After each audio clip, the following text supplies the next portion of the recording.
Hi friends, आपका फिर से स्वागत है आपके अपने channel study with Veeru sir में। दोस्तों, बड़े दुख के साथ सोचिए करना पड़ा, मेरे रिलेशन में एक घटना घट गई है जो मेरी अपनी ही थी। ठीक है ना, तो वो सब छोड़िए बातों को, वो मेरी अपनी बातें हैं। और आप लोग सेफ रहिएगा इस कोविड-19 की वजह से, और पढ़ते रहिए अच्छे से। ठीक है, क्योंकि ये इसी बीमारी से सब लोग त्रस्त हो चुके हैं, सब लोग झेल रहे हैं इसी बीमारी को, और हम लोग भी। मैं खुद ही, ठीक है, सबकी छुई छोड़िए और हम लोग फिर से अपने टॉपिक की तरफ चलते हैं। हम लोग पढ़ रहे हैं क्लास 10th का गोली दर्पण। ठीक है ना, गोली दर्पण में हमने फोकस दूरी पढ़ लिया था, वक्रता त्रिज्या पढ़ लिया था, मुख्य दर्पण का ध्रुव पढ़ लिया था, ये सारी चीजें पढ़ ली होती। तो आज हम लोग पढ़ेंगे क्या कि गोली दर्पण की वक्रता त्रिज्या तथा फोकस दूरी में संबंध।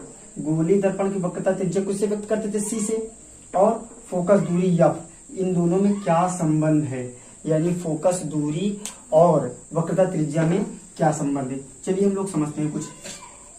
ये मान लीजिए कोई हमारा अवतल दर्पण है, ये M1 व M2 एक अवतल दर्पण है। ठीक है ना, ये देखिए जो किनारे वाला है दर्पण का द्वारक कहलाता है, जो जहां से कटा रहता है भाग वही दर्पण का कहलाता है द्वारक। यहाँ पे कट के समाप्त हो गया है दर्पण, यानी जहां से कट कर समाप्त हो गया है वही हमारा दर्पण का द्वारक कहलाता है। तो वह M1 व M2 एक अवतल दर्पण है।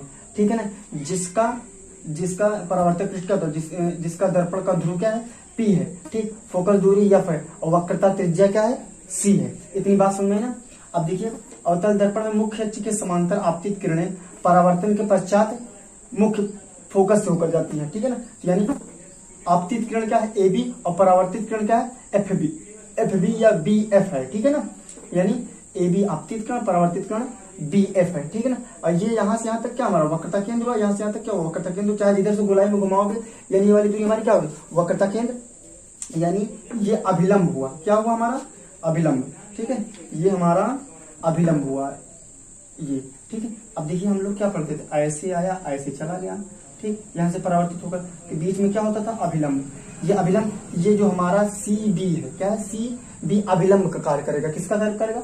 अभिलंब का। और यहाँ से आपतन कोण हो जाएगा, ये आपतन कोण है हमारा परावर्तन कोण, यानी ये आपतित किरण होती थी, ये वाली परावर्तित किरण, यानी ये वाला हमारी आपतित किरण, ये हमारा कोण I हो जाएगा, ये और ये वाला हमारा अभिलंब के सापेक्ष अपवर्तन कोण R हो जाएगा। बात है समझे इसकी चीज में। चलिए अब आगे हम लोग देख लेते हैं, वही चीज लिखे कि माना M1 व M2 एक अवतल दर्पण है जिसका ध्रुव P, फोकस दूरी F और वक्रता त्रिज्या, वक्रता केंद्र C है। ठीक है ना, यानी फिर उसके बाद वही लिखे मुख्य अक्ष के समांतर आने वाले किरण AB, परावर्तित किरण BF। ठीक है ना, वक्रता त्रिज्या CB, और अभिलंब ये है, अभिलंब CB पर क्या है? हमारा अभिलंब है। ठीक है, चलिए पहला नंबर हम लोग निगमन करना शुरू करते हैं। ठीक, अब देखिए कि देखते जाइएगा, कोण ABC, कोण A यानी कोण ABC जिस कोण की बात करता है उसको बीच में रखता है, यानी इस कोण की बात कर रहा है। तो ये वाला कोण हमारा क्या है? ये यानी ये वाला हमारा कोण, इस वाले कोण की बात कर रहे हैं, इसकी कोण की। ठीक है ना, अब फिर उसके बाद आएगा कोण CBF, यानी कोण CBF पहला समीकरण। आप कहोगे सर इसको कैसे मान लिया? हम मानते हैं ना, हम लोग प्रकाश के परावर्तन पढ़े हैं कि आपतन कोण बराबर क्या होता है? परावर्तन कोण। आपतन कोण बराबर परावर्तन कोण। ये हमारा आपतन कोण I हो गया, ये वाला हमारा परावर्तन कोण R। अभी हमने बनाया था ना डायग्राम, तो उसी के माध्यम से। ठीक, यानी कोण ABC बराबर कोण होगा CBF के। ठीक, इतनी बात सुन लें। अब देखिए हमको अगला देखते हैं। अगला फिर से कोण ABC बराबर कोण BCF, ये दूसरा समीकरण होगा। कोण BC, अब बात कहोगे सर ये वाला तो ठीक है, ABC यानी इस कोण की बात कर रहे हैं आप, लेकिन ये वाला कहां से पैदा हो गया कि BCF, यानी BCF यानी इस कोण, ये वाला कोण।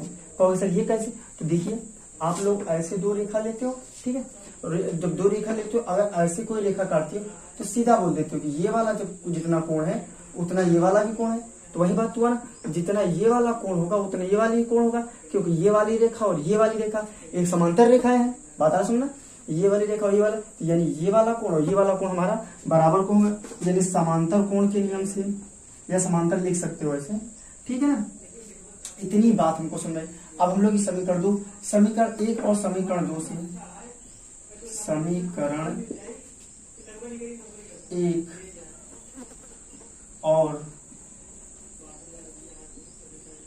2 से, समीकरण 1 और समीकरण 2 में बोलोगे सर जी ये दोनों तो कॉमन है, देखिए ये वाला और ये वाला, बाकी अलग यही दोनों हैं, तो इन दोनों को मत लिखिए, आप इसको लिखिए, कोण सी बी एफ बराबर कोण बी सी एफ, इसको लिख लीजिए, ठीक है ना। इतना लिख लिया।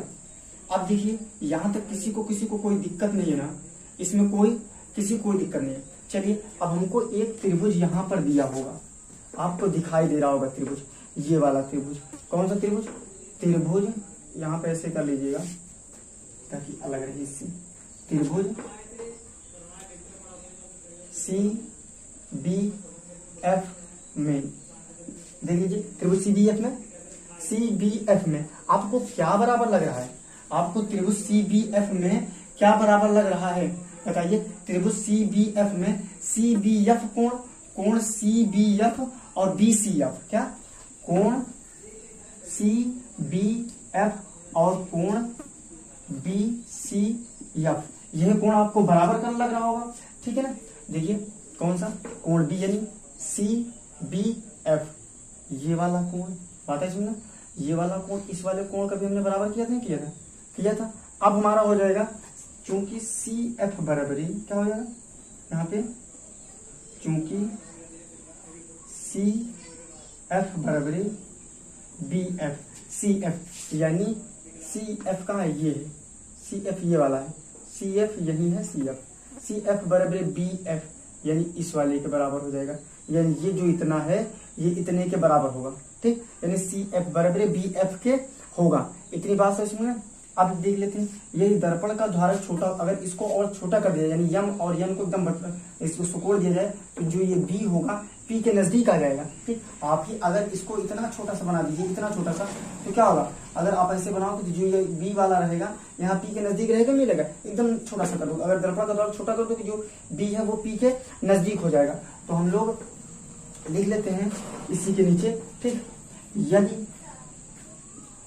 यदि दर्पण का द्वारक छोटा हो तो बिंदु बी ध्रुव पी के क्या होगा, निकट होगा। बताओ जब ये बिंदु बी पी के निकट आ जाएगा तो अब बताओ सी बी बराबर सी पी हो जाएगा, बताइए सुनना, और सी एफ बी बराबर पी एफ इसके बराबर होगा कि नहीं होगा। तो हम लोग यहाँ पे लिख सकते हैं, क्या लिख सकते हैं, आप लोगों को दिखेगा, उधर लिख रहे हैं, आप लोग को दिखेगा, यानी एफ बी बराबर पी एफ बी, देखो एफ बी ये वाला, यानी ये किसके बराबर हो जाएगा, ये वाला बराबर हो जाएगा पी एफ के, इसके बराबर हो जाएगा अगर दर्पण का हम लोग द्वारा छोटा कर दे रहे तो, यानी एफ बी बराबर हो जाएगा पी एफ के, ठीक है ना।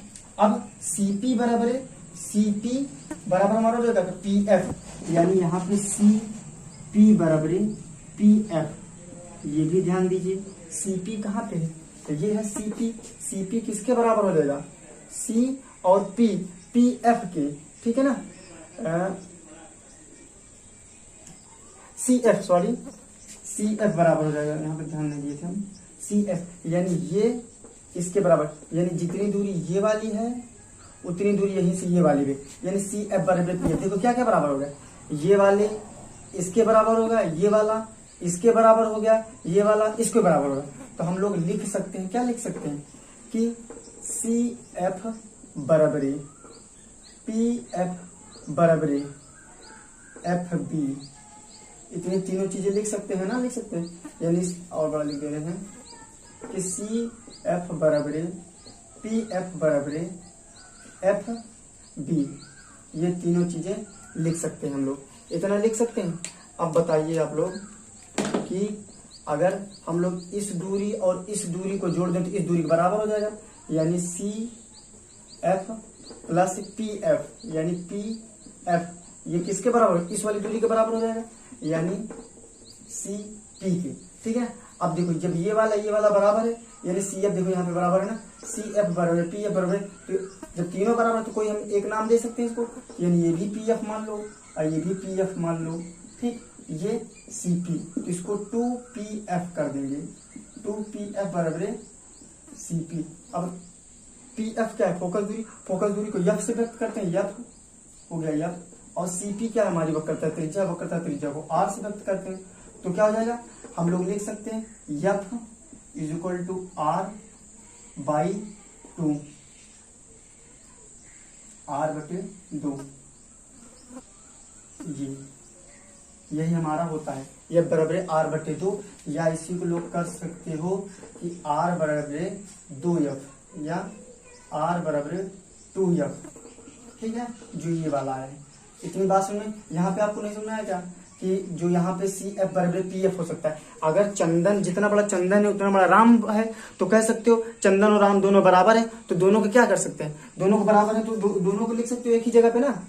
पता है सुनना, यहाँ पर कहीं पर दिक्कत हो आप लोग बताइए, कहीं पर पहले क्या लगा, आपतित किरण, ये परावर्तित किरण है, ये आपतन कोण बराबर परावर्तन कोण, पहले हमने आपतन कोण बराबर परावर्तन कोण लगा दिया है। ठीक है, फिर ये दोनों समांतर रेखाएं हैं, एक दूसरे काटती हैं, तो ये वाला कोण बराबर हो जाएगा, इसको कर दिए, फिर समीकरण 1 और 2 के समीकरण 1 और समीकरण 2 से देख लिए, समीकरण 1 और समीकरण 2 से देखने के बाद फिर आगे त्रिभुज सी डी एफ इसमें, तो यानी ये वाला कोण, ये वाला कोण, ये वाला कोण, ये वाला कोण आपस में बराबर था। ठीक, तो हमारा क्या हो जाता, सी एफ बराबर पी एफ इतना हो जाता था।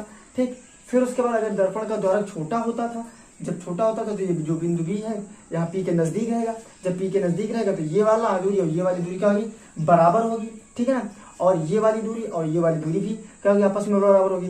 अब हम इन दोनों दूरियों को जोड़ देते हैं, इन दोनों, इसको जोड़ दो और इसको जोड़ दो तो इसके बराबर हो जाना चाहिए, हमने इसको कर दिया है।